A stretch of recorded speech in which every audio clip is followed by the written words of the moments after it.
আল্লাহর এই ফেরেশতা সিংহা হাতে নিয়ে মুখের কাছে নিয়ে আল্লাহর আরশে মুআল্লার দিকে তাকায় থাকে। একটা সেকেন্ডের জন্য এদিক আর ওদিক করে না।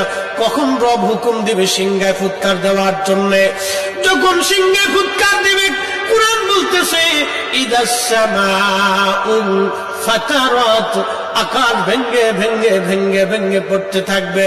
ওয়া ইদাল কাওয়াকিবু তাসারাত, সমগ্র নক্ষত্রগুলি ভেঙ্গে ভেঙ্গে ভেঙ্গে ভেঙ্গে পড়তে থাকবে। ওয়া ইদাল বিহারু ফুজ্জিরাত, সমুদ্রের তলদেশ উদ্দোলিত হয়ে যাবে। সমগ্র পানিগুলি পৃথিবীর উপরে আছাড় মারবে, আর ধুয়ে পাইলে সব পৃথিবীবাসীকে নিয়ে যাওয়া হবে। ওয়া ইদাল কুবুরু বুসিরাত, কবরের ভিতরে যাহা আছে সব আমার মালিক আমার রব বের করে দিবে।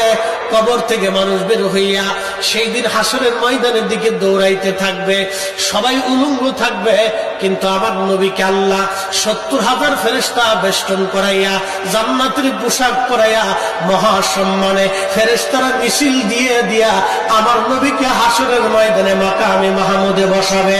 একবার জোরে বলা যাবে কি আল্লাহু আকবার। বাজান মুসলমান, খুব মনোযোগ দেন। হযরত ইউনূস আলাইহিস সালামের কথা বলছিলাম। মাছের পেটের ভিতরে ইউনূস, চিন্তা করলেন মরে গেলাম না বেঁচে আছি, লাড়াচাড়া দিয়ে দেখলেন না বেঁচে আছি। দাঁড়াই গেলেন খোদার পয়গম্বর, দাঁড়াই দিয়ে সেজদার মধ্যে পড়ে গেলেন। মাছের পেটের মধ্যে সেজদার মধ্যে পড়ে বলতেছে লা ইলাহা ইল্লা আনতা সুবহানাকা। বিপদের দোয়া, কঠিন মুসিবতের মধ্যে যদি পড়ে যান তাহলে খতম ইউনূস এই দোয়াটা খতম দিতে থাকবেন।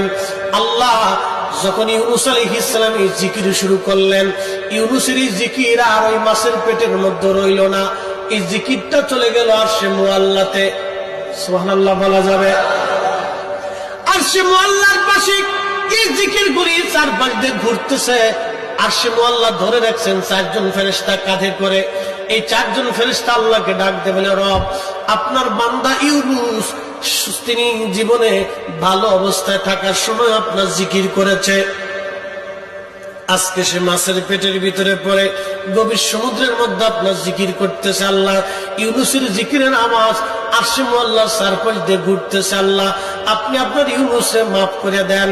আল্লাহ নবী বলেন